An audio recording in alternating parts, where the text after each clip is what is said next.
मेरी सगली प्यारी छोटी बड़ी भैनों ने राम राम। आज आप बात करा अजा एकादशी की। वह है जिकी रविवार ने पड़े है, तो अजा एकादशी को उपवास अपन रविवार ने रखनो है। भैया तो साल के माँ पूरी देखा तो भाई महीने में 2 एकादशी आवे है, तो साल में 24 एकादशी हो जाए और कोई अधिक मास हो जाए, कई बार जना 26 भी हो जाए। तो अपन प्रत्येक एकादशी को उपवास से करना ही चाहिए। और सारी एकादशियों को आपको अलग अलग महत्व है, भी हिसाबों अपन प्रत्येक एकादशी रखनी चाहिए।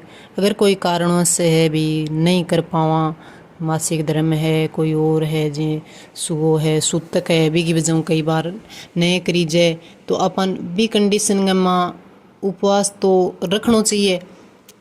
बीमारियाँ है कि अपन भगवान की भाई पूजा अर्चना नहीं करनी चाहिए और भगवान ने छूना नहीं चाहिए, लेकिन उपवास रखना चाहिए। और बाय द वे कोई बड़ी परिस्थिति आ जा तो कोई ज़रूरी कौन भाई टाल भी हो जाए, कंडीशन अलग अलग लागू हुआ है। तो आज आप बात करा अजा एकादशी की, भी को भी अपने आप में बहुत ही बड़ो महत्व है, बहुत ही फलदायी है। एकादशी को उपवास है वो विष्णु भगवान को बताया गयो है। बीऊ के है का आपने बोले है कि भी मनुष्य का सारा पाप वो नष्ट हो जाए ही, और एकादशी को उपवास करना अपन अपनी हर एक मनोकामना पूरी हो जाए और अपने पापों को नाश हो जाए। तो अपन अजा एकादशी और अन्य एकादशियों का उपवास भी रखना चाहिए। तो उपवास रखना पहले अपन कुछ बातों को ध्यान रखना पड़े है, वो के है वो बताऊँ मैं थाने। उपवास रखना पहले अपने भी दिन भी सादो खानो चाहिए। उपवास वाला पहले दिन 10 दिन और ब्रह्मचर्य को पालन करना चाहिए। और जी दिन एकादशी को उपवास रखा अभी दिन सुबह जल्दी उठ के अपना कामान सल्टा के स्नान करके और अपन भगवान विष्णु की पूजा पाठ करनी चाहिए, नारायण को नाम लेना चाहिए और अपने उपवास को संकल्प धारण करना चाहिए। और पूजा पाठ में माँ तुलसी माता की भी पूजा करनी चाहिए और अपने ध्यान करना चाहिए। गौ माता की सेवा करनी चाहिए, सत्य बोलना चाहिए, लड़ाई झगड़ो नहीं करना चाहिए और अपने सच्चे मनु श्रद्धाओं व्रत करना चाहिए। तो आज आप बात कर लिया अजा एकादशी की व्रत कथा। इको भाई के कथा है, इको अजा नाम क्या पढ़ो, वी साबुई की के महत्व है, भी के बारे में आप बात कर लिया। एक दिन के है कि युधिष्ठिर और भगवान श्री कृष्ण दोनों आपस में बैठा बतलावा हा। तो युधिष्ठिर बोलियो कि हे नाथ, आप मुझे ये बताओ कि एकादशी के व्रत की महिमा क्या है और इसके नाम का क्या कारण है, ये इसका नाम अजा एकादशी क्यों पड़ा। तो भगवान श्री कृष्ण बोले कि इस एकादशी का नाम अजा एकादशी है। इस व्रत को करने से अश्वमेघ यज्ञ, यानी कि पहले वाला राजा महाराजा अश्वमेघ यज्ञ कराया करता, तो बाऊ के अपन बहुत ही पुण्य प्राप्त होतो। तो यानी अश्वमेघ यज्ञ के बराबर है। अगर आप इन अजा एकादशी को व्रत रखा तो अपन को फल प्राप्त हुआ है। और श्रेष्ठ इसकी कथा है, वह आज मैं थाने सुनाऊंगी, तो थे ध्यान सुनियो। कोई गलती सलती हुए तो भगवान विष्णु नारायण है माफ़ करियो, मारी आधी अधूरी है तो बिन थे ही पूरी करियो, भूल चूक मारी माफ़ करियो। चलो आप कथा स्टार्ट करा। गलती पहले स्वीकार कर लेनी चाहिए भगवान के आगे, तो भगवान के है कि बोला डाला माफ़ है कर दे। वह सतयुग की बात है। एक राजा हो, वो राजा हो जिसको आपके धर्मनिष्ठा के लिए, सत्यवादिता के लिए और दान पुण्य के लिए बहुत ही प्रचलित हो, जाने जातो, और भी को नाम हो हरिश्चंद्र।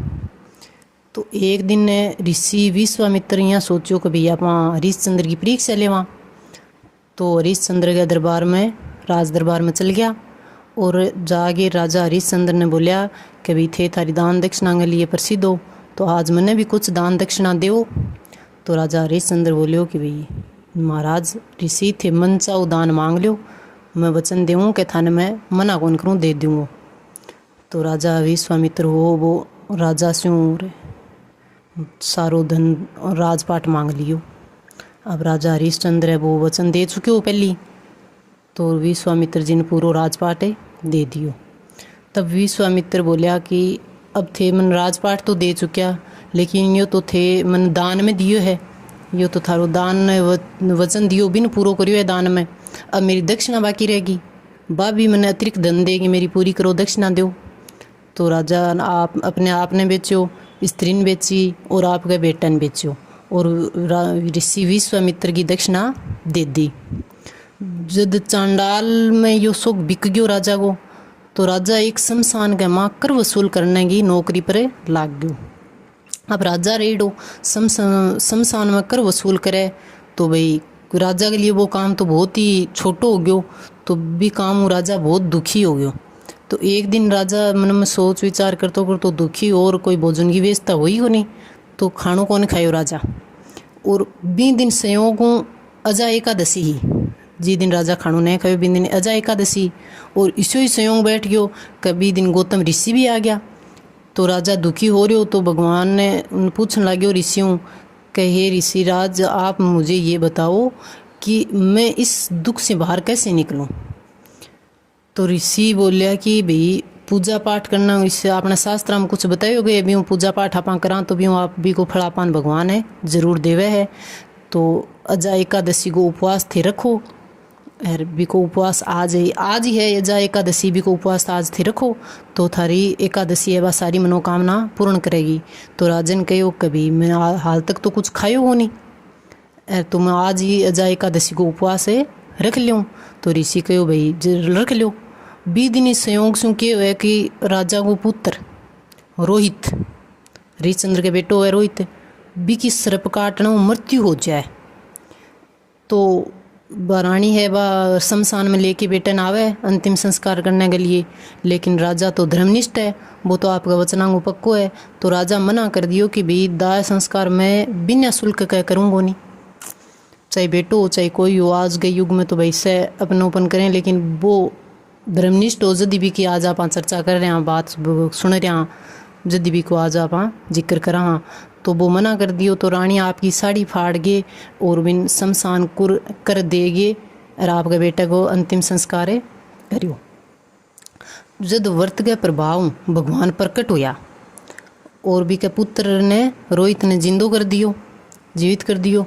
तो आकाश में पुष्पां की वर्षा होने लगी, और आकाश में पुष्पां की वर्षा होने लगी। जब बैठे भगवान विश्वामित्र ऋषि भी आ गया, वह आगे बोलिया कि हे राजन हमने तो आपकी परीक्षा ली थी और आप उस परीक्षा में सफल हुए, आपने अपना सब जो कहा था वो सब काम आपने पूरे किए हैं। तो भगवान खुश होया, और राजा हरिश्चंद्र ने जियाँ भी मांगे पहले राजपाट हो मियाँ को भी सारो सब कुछ वापिस से दे दियो। तो भी अजा एकादशी का उपवास की वजह बन वापिस वहाँ को राजपाट मिल गयो, पुत्र भी जीवित हो गयो, और वह खुशी खुशी आपके राजमहल में लौट गया, और लंबे टाइम तक राज भोग करियो, सुख भोग्यो, और अंत समय में वह स्वर्गलोक में गया। जिस भगवान प्रकार से विष्णु भगवान अजा एकादशी की दया से राजा हरिश्चंद्र को फल दिया, वैसी दया हम सभी पर बनाए रखे, और को जो भी कोई गलती हुई हो उसको माफ़ करे। बोलो विष्णु भगवान की जय।